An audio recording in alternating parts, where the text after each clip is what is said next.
Well, good afternoon or morning, whatever time it is. It's Bruce Parker again. Happy to see you. Today I want to talk about philosophy, and not chiropractic philosophy per se, but your personal philosophy. Your personal philosophy is the foundation of which you will base all your beliefs, intentions, and actions. It's how you feel about something. So in practice, sometimes people feel a certain way about what should or should not be done. And they go to a seminar and the overall feeling is it should be done this way.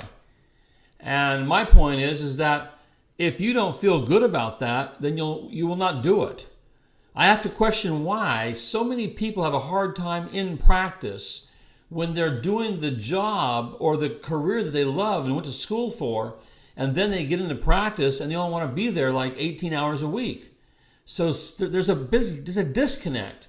And sometimes it's our personal philosophy not being congruent what we think is expected of us. So understand that what you think about comes about. Anytime that if you're feeling positive about something and you stay for it, it's probably going to manifest in a positive way. But if you're challenged about the way you think about like chiropractic, as an example, I hate to say this, but some people are actually embarrassed to be chiropractors, I found. They don't think that they're accepted by the public, and therefore they're afraid to say that they're a chiropractor. So their personal philosophy is actually down on chiropractic. How could a practice be if a chiropractor didn't think that he even liked chiropractic or she? So it's very, very important to get clear on how you feel about things. Chiropractic philosophy is learned. It can be studied. There's books about it. And it gives meaning and certainty to what you do. When you understand chiropractic philosophy, you know what happens when you give that adjustment. You know that you've given life to a person, and that should make you feel really good. Even though they don't know that in many cases, and this is why we recommend the procedures we're going to recommending on our tips here to get the patient understanding what it is. I believe it's a mistake to try to make philosophers out of our patients, because I know chiropractors been educated all through college and in practice, and they don't really have good chiropractic philosophy. How can we make a patient a philosopher in a matter of a few visits? But we can get them to understand certain elements of interference. So I say this: practice in your truth and do not accommodate. When a person walks into my practice and says, "Hey doc, can you give me a crack in my neck?" That's basically, they don't understand what we do. Now, some people will take that as a slam. They'll take it as a negative thought. I take it as they're uneducated. They're ignorant. And ignorant's not a bad word. That just means they're not educated in those areas. So my job then is to get them to understand my truth, to understand what chiropractic really is and what an adjustment really is, so they now have a better reason to come in and see me. B.J. Palmer said, get the big idea and all else will follow. Well, that's for us. But at the same time, my big idea is to apply chiropractic philosophy to my practice. And you do that in a way of educating the public as to the devastating effects of verbal subluxation. That's it. You see, if we try to get people totally understanding chiropractic philosophy, it's not going to really enhance their practice because they don't know how to use that. It's not their world. Everybody's already in their world. And quite honestly, they come to us to get their health enhanced. They don't come to us to become chiropractic advocates, to march on Washington, for certain chiropractic rights. A few people are that way, like something like 14% of the population is considered societally conscious, and they will do those things when they get their idea. But quite honestly, people come to us as a service.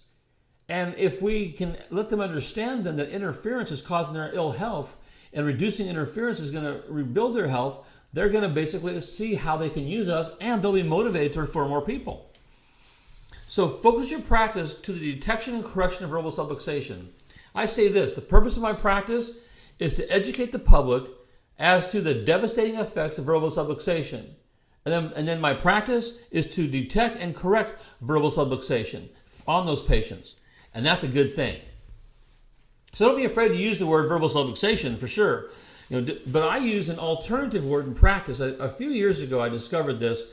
I started using, subluxation seemed to be just a misunderstood word for people. They'd go home. I had one patient, the husband called me up. What's wrong with you? You know, you're telling my wife there's a submarine in her neck?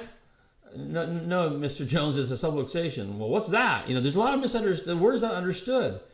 But dysfunction, they get it. And really, the subluxation is dysfunction in the spine.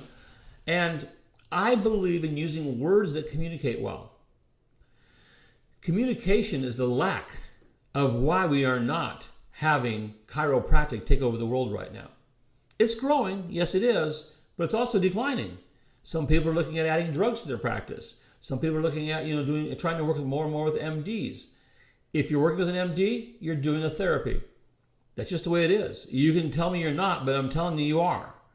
Because look at the definition. That's what they do. They do therapy. They do treatment. And if an MD sends you somebody, it's for 4 or 5 visits to get rid of a hitch and to get along, so to speak. So I want the public to understand chiropractic from my purest sense.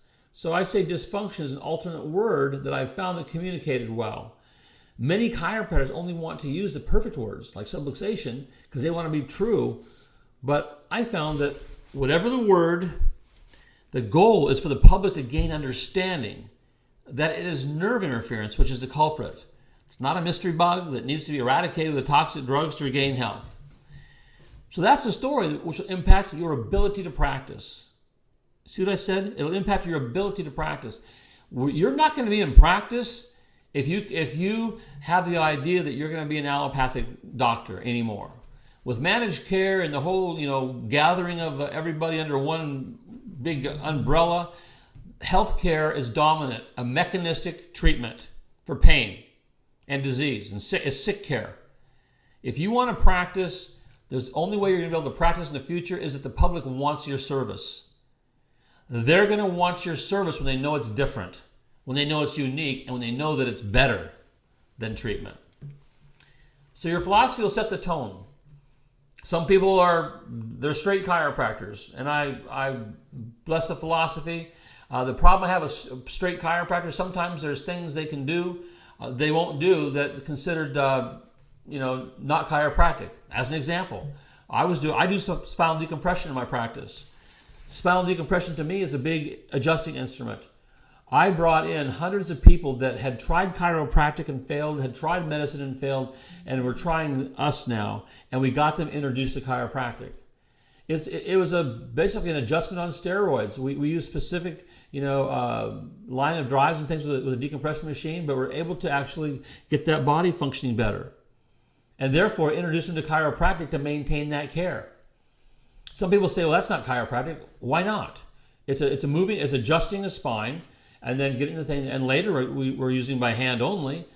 But we got these people that were going to have surgery to be entered into chiropractic. I like that. It's removing interference.